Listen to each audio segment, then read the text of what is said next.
12 साल पहले उस मजदूर ने जिस बिना पर अपने मालिक से 700 रुपए कर्ज लिए, वहां वो 12 साल बाद भी कर्ज से मुक्त ना हो पाया। दिन पर दिन ब्याज का पैसा बढ़ता जा रहा था और सूदखोर मालिक और भी ज्यादा लालची बनता जा रहा था, जिसने ब्याज की आग में मजदूर को जिंदा झोंक दिया।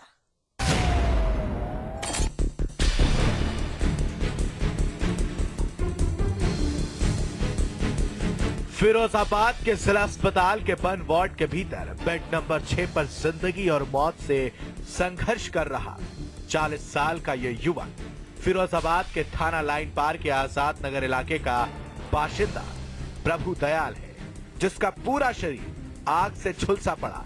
दर्द के मारे छटपटाता प्रभु दयाल का इलाज जारी है।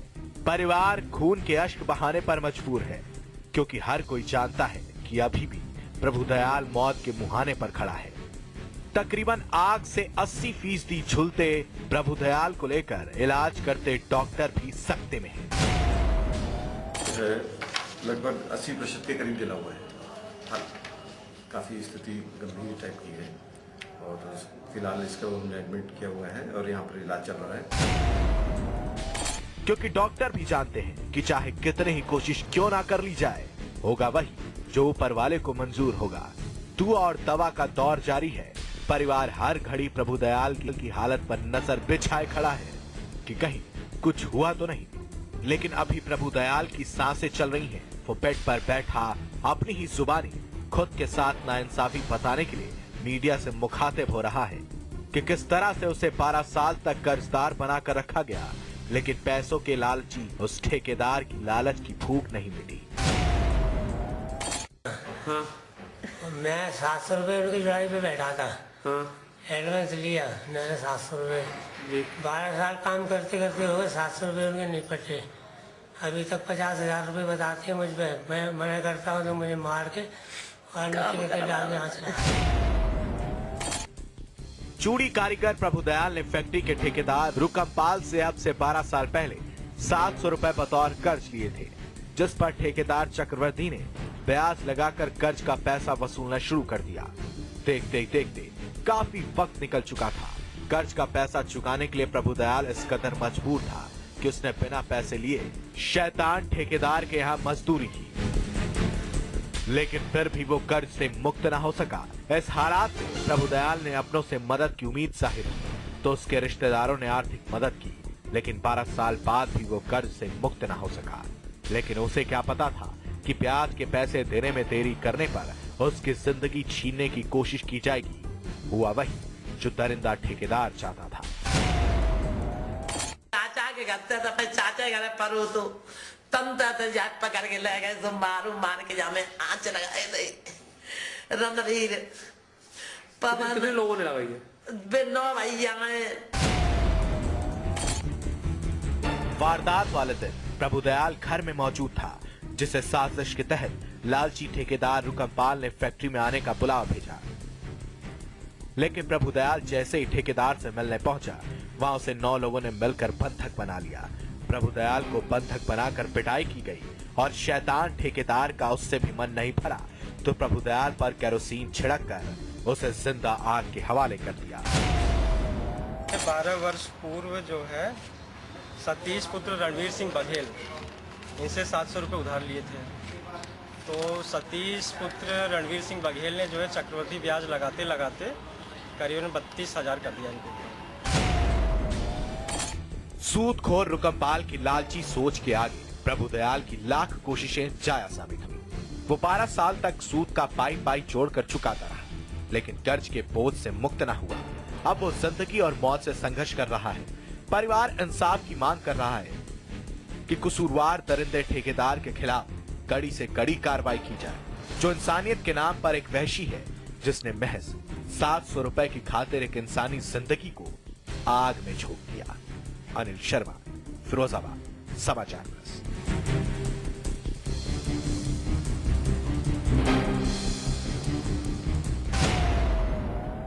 एक मां अपने बेटे की परवरिश की खातिर अपनी पूरी जिंदगी कुर्बान कर देती है, यही सोचकर कि एक दिन बेटा उसकी सारी तकलीफ को दूर करेगा।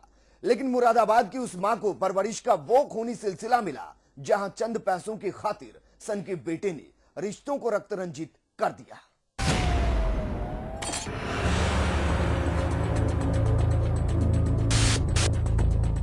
62 साल की बेवा शारदा खातून, जिन्होंने शौहर की मौत के बाद अपने कमजोर कंधों पर घर की जिम्मेदारी संभाली, घर का गुजारा चलाने के लिए इस मकान की दहलीज से बाहर निकली, फल सब्जी बेचकर 2 वक्त की रोटी का बंदोबस्त किया, मानसिक रोगी बेटे की पूरी शिद्दत से परवरिश की कि बेटा एक दिन होश संभालेगा तो माँ की तकलीफ को दूर करेगा, लेकिन उनकी परवरिश में कहीं कमी रह गई, वरना आज ये जमाना इस गली में तमाशबीन बनकर ना उमड़ा होता। एक माँ का सपना अधूरा रह गया, उसकी ख्वाहिश का दम निकल गया, क्योंकि आज शारदा खातून इस जहां का हिस्सा नहीं रही, बल्कि उनकी मौत हो चुकी है, जो ना तो किसी कुदरती मौत का निवाला बनी है, ना ही किसी हादसे का शिकार हुई, बल्कि उनकी तो हत्या की गई है। वो भी पुलिस गिरफ्त में खड़े इस शैतान ने अपने हाथों शारदा खातून के खून से हाथ रंग लिए। जानकर सन रह जाएंगे कि जिसने शारदा खातून की शख्सियत मिटा दी, वो कोई गैर नहीं, बल्कि उसकी रगों में शारदा खातून का खून दौड़ रहा है, और उसी खून का खून करते वक्त इस बेगैरत बेटे का एक मर्तबा भी हाथ नहीं कांपा। कल शाम 8 बजे थाने के पीछे जाया, इसने छुरी मार दी। कितना मारी थी? भूरा ने, जावेद और भूरा, जावेद और भूरा। क्यों मारी की वजह क्या रही? दिमाग से मेंटल था, नशे के लिए भी पैसे वैसे मांग रहा था, मंद बुद्धि। तो कोई पैसे ऐसे मांग रहा था? हाँ, पैसों से मांग रहा था, उन्हें दिया नहीं तो उन्हें छुरी मार दी। तो इनकी मौत मौके पर हो गई थी? आधा घंटा बाद। 23 फरवरी 2017 की शाम तकरीबन 8 बजे मेहनत कर शारदा खातून घर आ चुकी थी, जो थकी मारी अपनी कमर सीधी कर रही थी। सुबह से लेकर शाम तक सब्जी बेचकर पाई पाई पैसा जोड़ने वाली शारदा को एक बात अक्सर परेशान करती थी कि कब उन्हें उस जिम्मेदारी से मुक्ति मिलेगी, कब वो 2 गज जमीन नसीब होगा, जब सब कुछ भुलाकर वो इस जहां से रुखसत हो सके। लेकिन वो मजबूर थी, ना तो जिम्मेदारी के बोझ से हल्का हो सकती थी, ना ही बेटे को मेहनत मजदूरी के लिए दबाव बना सकती थी, क्योंकि मानसिक रोगी बेटे जावेद ने कभी अपनी माँ की बेबसी को महसूस ही नहीं किया, बल्कि गलत संगत में पड़कर बेगैरत बन चुका था। यहाँ तक कि जुआ खेलकर वो घर की सारी चीजें दांव पर लगा चुका था। अब तो वो उस माँ की खून पसीने की गाढ़ी कमाई पर टाका डालना चाहता था, जिसे शारदा खातून ने सहेज कर रखा था, जिसे देने से माँ ने इनकार किया तो इस जालिम बेटे ने धारदार हथियार से माँ के कलेजे पर सनक का खंजर उतारा। एक के बाद एक उस माँ के कलेजे को छलनी कर दिया, जिसने जिंदगी भर जावेद की मनमानी सही। शराबी किस्म का आदमी है। इसकी माँ शारदा खातून, उम्र करीब 75 साल, सब्जी बेच के अपना गुजारा करती है। ये उनसे पैसे मांग रहा था, उन्होंने असमर्थता व्यक्त की तो इसने उसको चाकू से उसको गोद दिया और उसकी हत्या कर दी। पुलिस ने तत्काल आगे पंजीकृत करके मरीज को गिरफ्तार कर लिया। शारदा की चीख पुकार सुन आस पड़ोसी हलकान हुए तो अपने अपने घरों से बाहर निकल पड़े, और जब इस मकान की दहलीज को पार किया तो खून से हाथ रंग चुके जावेद को देख हर कोई दहशत से भर उठा। शारदा की सांस चल रही थी, लेकिन शरीर से काफी खून बह चुका था, जिन्हें फौरन इलाज की जरूरत थी, लेकिन कोई कुछ कर पाता। लोगों की कोशिश भी जाया साबित हुई। शारदा ने इलाज के दौरान इस जहां से नाता तोड़ लिया, लेकिन स्थानीय लोगों के हत्थे चढ़े कातिल जावेद को फरार होने का मौका नहीं मिला। फौरन पुलिस को इत्तला देते हुए कातिल जावेद को पुलिस के हवाले कर दिया, जिसे पुलिस ने अरेस्ट कर सलाखों के पीछे पहुंचा दिया। अब तय अदालत को कर रहा है कि जालिम बेटे के खिलाफ क्या सजा मुकर्रर की जाए।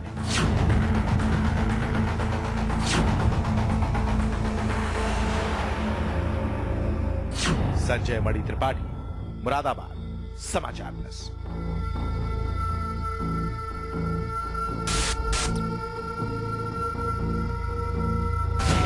पति पत्नी का रिश्ता विश्वास के उस नाजुक डोर से बंधा होता है जहां गांठ बन जाए सुलझाना मुश्किल हो जाता है। जहां उस शोहर ने कई बार अपनी बीवी को सुधारे जाने की नसीहत दी तो नाजायज ताल्लुकात की वो आग में जल रही थी, लेकिन एक दिन वो आंच भी इस कदर भड़की कि सुहाग का नामो निशान मिटा दिया गया।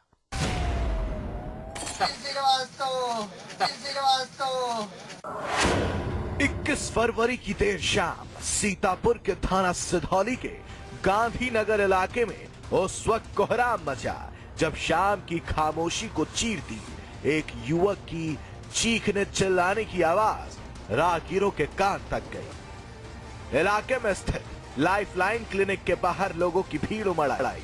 नजरों के सामने बेहद ही खौफनाक तस्वीर थी। आग के चपेट में आया एक युवक समीर चिल्लाता हुआ भागता नजर आया, जिसका पूरा शरीर जल रहा था, जो मदद की उम्मीद में भागता फिर रहा था। इस बीच स्थानीय लोगों ने आग बुझाने की कोशिश की। आदमी जलता हुआ इधर से आया, यहाँ चौराहे तक गया, चौराहे से फिर वापस आया। लोगों ने देखा, लोग उसकी तरफ बढ़े, लेकिन वो आदमी की तरफ बढ़ रहा था, तो फिर वापस चला गया। डॉक्टर साहब देखे, वो सिलेंडर लेके आए, उसको बुझाया, फिर दूसरा सिलेंडर मंगाया गया, तब दूसरे सिलेंडर से काबू पाया गया। फिर एम्बुलेंस को फोन किया गया। तो वो क्या चिल्ला रहा था? समीर श्रीवास्तव का नाम ले रहा था बस। लेकिन काफी जद्दोजहद के बाद आग पर काबू पाया गया और जब आग की चपेट में आए युवक से पूछताछ की गई तो उसने खुद की पहचान गांधीनगर के बाशिंदे मनोज के तौर पर की और साजिशकर्ता का नाम बताया, जिसने उसे जिंदा आग के हवाले कर दिया, वो भी बीच सड़क पर। तो सुनिए उस शैतान का नाम, जिसकी खौफनाक करतूत सुनाने के बाद मनोज ने इस जहां से रिश्ता तोड़ लिया। समीर श्रीवास्तव ने हमारे ऊपर मट्टी तेल डाल के आगे लगा दी। नहीं, कौन? समीर श्रीवास्तव, अनिल श्रीवास्तव? समीर श्रीवास्तव। विश्वा चौराहे पर हम अपने घर के पास खड़े थे। हाँ। रिचार्ज जलवाने हमारी माता ने मना किया। सुबह धमकी आ रही थी, भैया हम कल चलो, बहुत जलन। तस्वीर में नजर आ रही महिला मनोज की धर्मपत्नी गुड़िया है, जिसने शादी के बाद मनोज से वादा किया था कि वो जिंदगी भर उसके विश्वास को बनाए रखेगी, कभी उस विश्वास पर आंच नहीं आने देगी। लेकिन मनोज उस गलतफहमी का शिकार बन चुका था, जहां मनोज की गैर हाजिरी में उसकी बीवी इलाके के ही रहने वाले समीर से नजदीकियां बढ़ा रही थी। मनोज 2 बच्चों का पिता बन चुका था, जिसे अपनी जिम्मेदारियों का एहसास था। वो अपने परिवार की जरूरतों को पूरा करने के लिए ज्यादा से ज्यादा पैसा कमाना चाहता था। यही कारण था कि वो अक्सर अपनी बीवी को समय देने में नाकाम होने लगा, लेकिन इसका फायदा समीर उठाने लगा।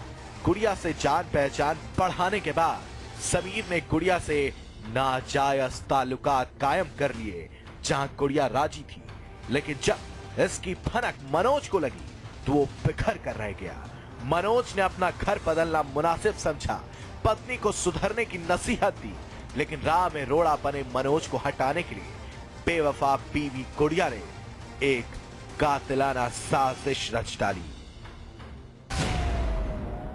जिंदा जलाने की बात आई थी, उसको लखनऊ रेफर किया गया था, जहां उसकी डेथ हो गई है। इसमें 3 लोग के खिलाफ मुकदमा दर्ज कराया गया है। इसमें उसकी पत्नी और 2 और लोग हैं। इनमें तीनों लोग की गिरफ्तारी कर ली गई है। उसने अपनी वीडियो में भी जो बताया है कि मनोज की पत्नी का संबंध उस जहां वो रहता था वहां के जो लड़का है समीर, उससे हो गए थे। इसी के नाते समीर व उसके भाई व उसकी पत्नी ने मिलकर उसको जलाया था। गुड़िया पति का घर छोड़ अपने आशिक के साथ रहने लगी। पति को लगा कि उसकी नसीहत से गुड़िया बाज आ जाएगी, लेकिन ना तो गुड़िया मानी ना ही उसका आशिक, बल्कि दोबारा समझाने गए मनोज को समीर ने आग के हवाले कर दिया, जिसने इलाज के दौरान दम तोड़ तो पुलिस ने बिना देरी किए मनोज के आखिरी बयान का आधार बनाते हुए बेवफा बीवी समेत 3 आरोपियों को अरेस्ट कर सलाखों के पीछे पहुंचा दिया, जिन्होंने ना तो रिश्तों की परवाह की, ना ही मासूम बच्चों की फिक्र कि एक घर उजड़ने के बाद मासूम बच्चों का कौन सहारा बनेगा। मोहम्मद रिजवान, सीतापुर, समाचार प्लस।